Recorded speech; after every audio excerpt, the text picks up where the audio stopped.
What's up, Blockheads? We are doing an episode today. You guys know recently I've been doing episodes on Indian motorcycles. Gotten access to do some test rides on these thanks to iMotorSports here in Orlando and my friend Santa here. Hey guys, hey. So today we are checking out the 2020 Indian Scout 60 Bobber.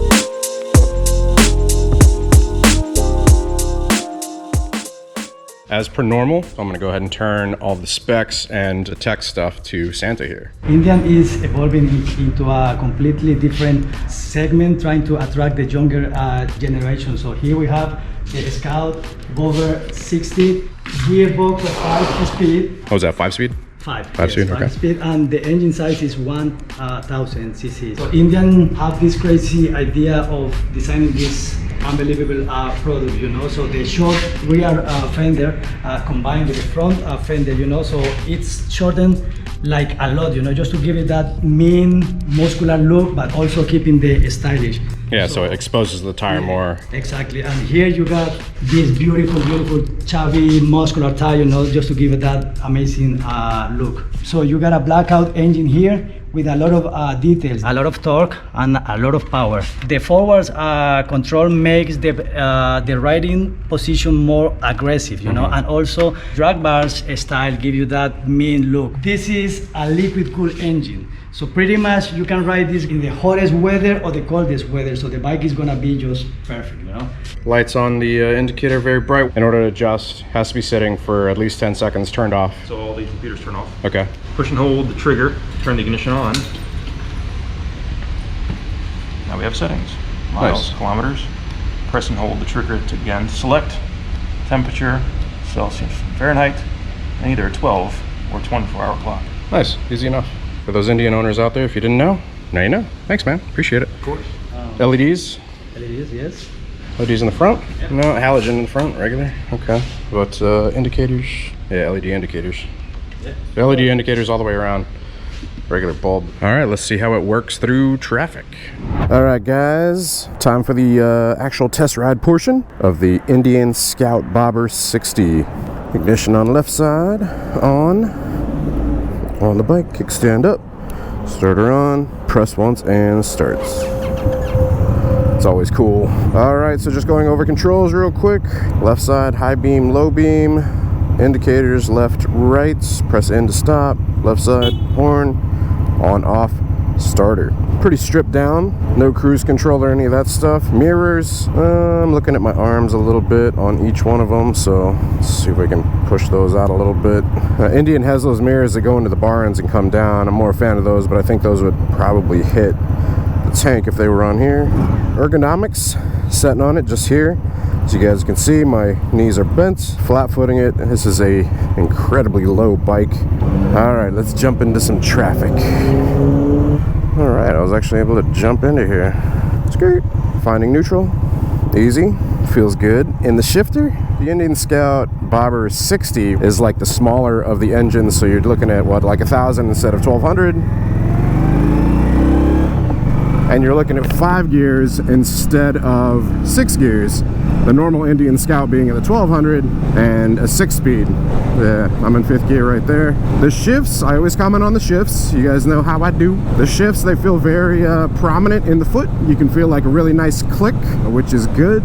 I always mention that because if you guys have ever ridden a bike that has a mushy shifter, it's not a good feeling. Like you don't know if you've shifted or not.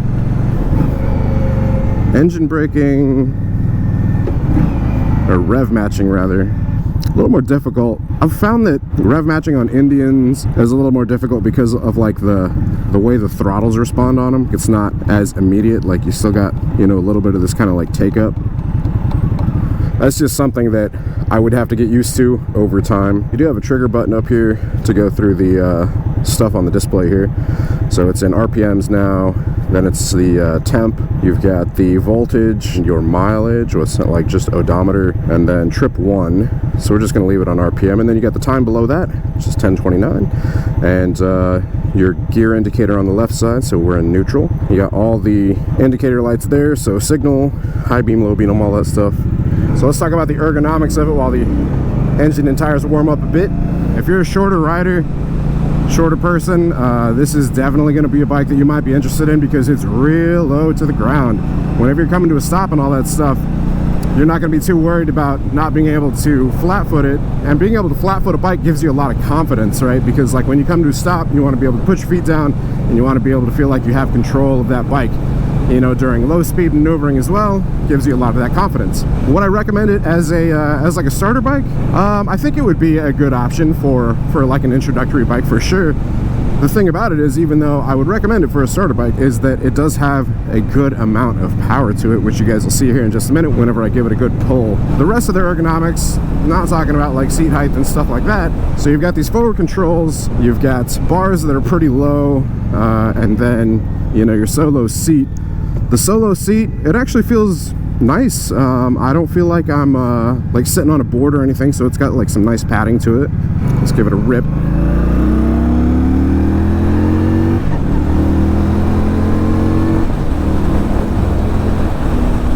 Yeah, it's got some good power. Yeah, it's responsive, but it's not like ridiculously... What you doing, bro? Really? Yeah, it's very responsive, but it's not like overwhelming, not uncontrollable. It's a very like linear power curve to it. But yeah, kind of going back to ergonomics, you know, you're kind of folded up in this what we call the taco shape, right? So you've got your 3 points of contact, your rider triangle, as they say. So point number 1, point number 2 being the seat, and point number 3 being my foot on the controls. So you've got this triangle. It's like doot doot doot. I would say over like a distance, you know, like a lengthy ride, it's not going to be the most comfortable. You're definitely going to feel it in your back. I test rode one of these a while back, and I remember one of the things, it was a longer test ride on this nice ride that we have out towards West Orlando. Coming back at the end of the day, I remember stepping off the bike and thinking like, ow, my back. So this is going to be one of those bikes that I'm going to put in that category of, can you do distance on it? Most definitely, because it's all about the willpower that you have, the determination that you have. It can totally do it. It's plenty capable, you know, especially being a liquid-cooled engine. You know, you're not going to be overheating or anything like that. I would say it's probably not the best application for it. You know, if you're looking to obviously do distance, maybe something with 6 gears. So you're going to probably want that extra gear just for cruising at, you know, highway and interstate speeds. Suspension on this thing, stiff. Just going over those bumps there in that intersection, those feel pretty stiff. But like I said, the seat, it's not really super hard. It's actually like somewhat comfortable. Like even though a solo seats are usually known for being a little more uncomfortable. This is going to be like a good, I don't know, if you're doing a ride like an hour or so out, stop, grab some lunch. Look at this person in front of me, getting it. This is the person that was driving terrible. Look at him. I can appreciate that. Dancing like nobody's watching. Suspension. Yeah, this thing, stiff suspension for sure. So yeah, if you're looking for you know, something that'll maybe do distance a little better, maybe you look towards the next step, which is the regular, you know, Indian Scout. So you got the 6 gears and you got the bigger engine. It's not going to be a huge difference in terms of power, but it will be a big difference with that 6th gear for sure.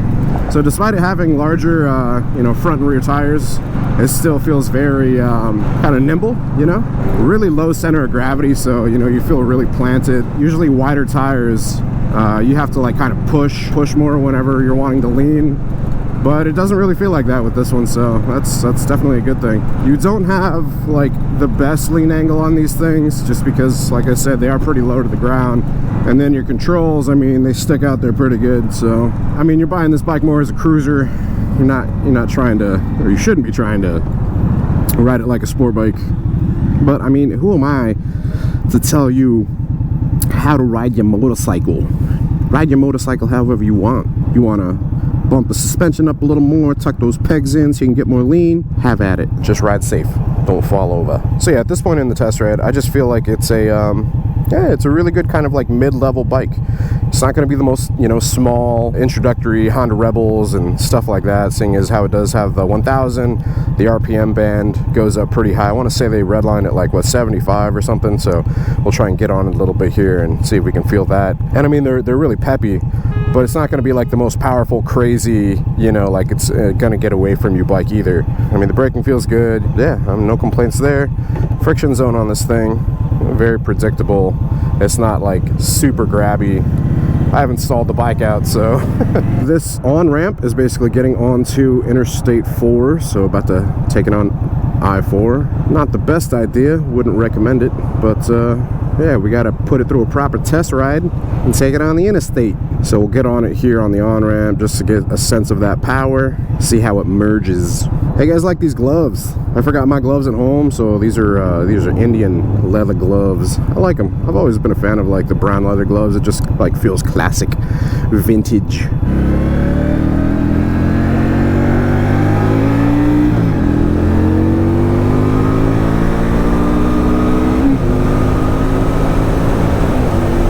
Oh yeah, planet capable.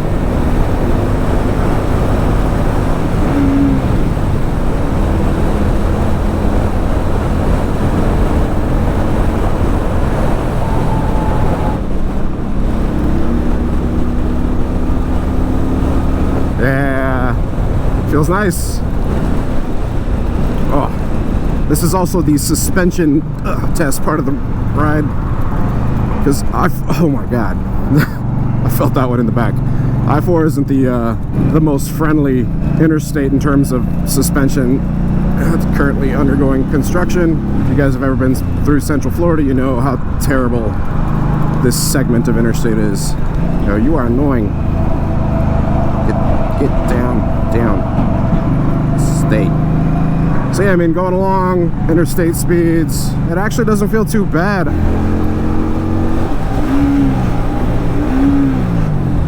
Dude, that's weird. I tried getting that shift in and it just kind of found a spot in between the gears somehow, even though I was between like 4th and 5th. That was really strange.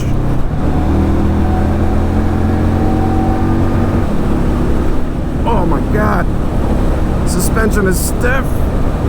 Ah, Orlando. Oh, it's a cool view. Let's lean it a bit. Yeah, I mean, I've got a decent ways to go. Yeah, lean angle isn't as bad as I thought. I mean, we still got a couple inch or two bump. Man, so the downside to forward controls is that if you are wanting to like stand up, you got to grip the bars pretty good and like pull yourself forward. If you're looking to like brace for a bump, railroad tracks, pothole, whatever it may be, you know, it can be done. It's just not the easiest thing. And if you've worked on your bars at all, or if you have taller bars, I mean, you do risk pulling them back. You can definitely feel like the fans pushing off some of that heat off the engine. But the cool thing is that it has fans that push heat off the engine and cool down via radiator.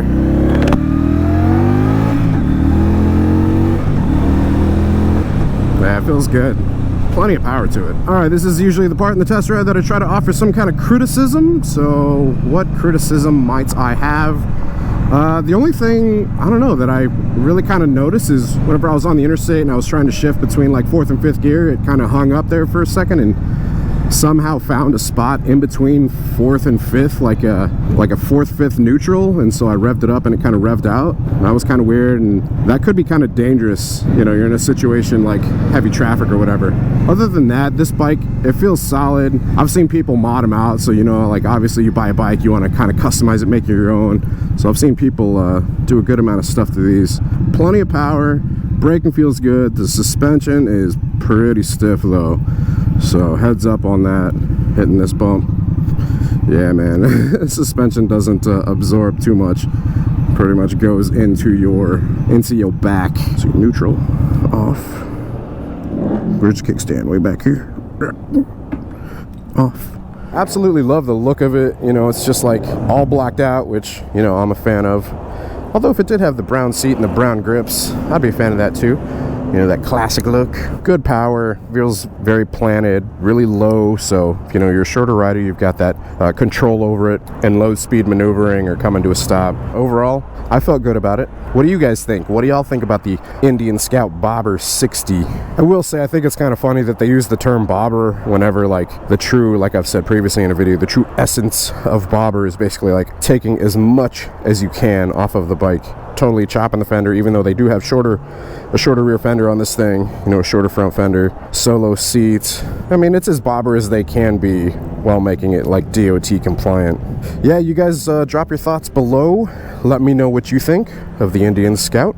Would you guys own one of these? Would y'all ride one of these? Let me know. Big thanks once again to iMotorSports here in Orlando. Appreciate you guys letting me try out the bikes. Big thanks to Santa. You guys be sure to check out the links down in the description below. I'll be sure to link to both of them. And I'll be sure to link to the Indian Scout Bobber 60 as well if you guys are looking for more tech specs and information on that. Hope you guys enjoyed the video. If you did, be sure to hit the like button. Helps out a lot whenever you guys hit that like. Hit that subscribe button as well, and hit that bell icon so it sends you notifications of future uploads and activity. Till next time, you guys ride safe out there. Stay vigilant. Catch you guys in the next one. Peace.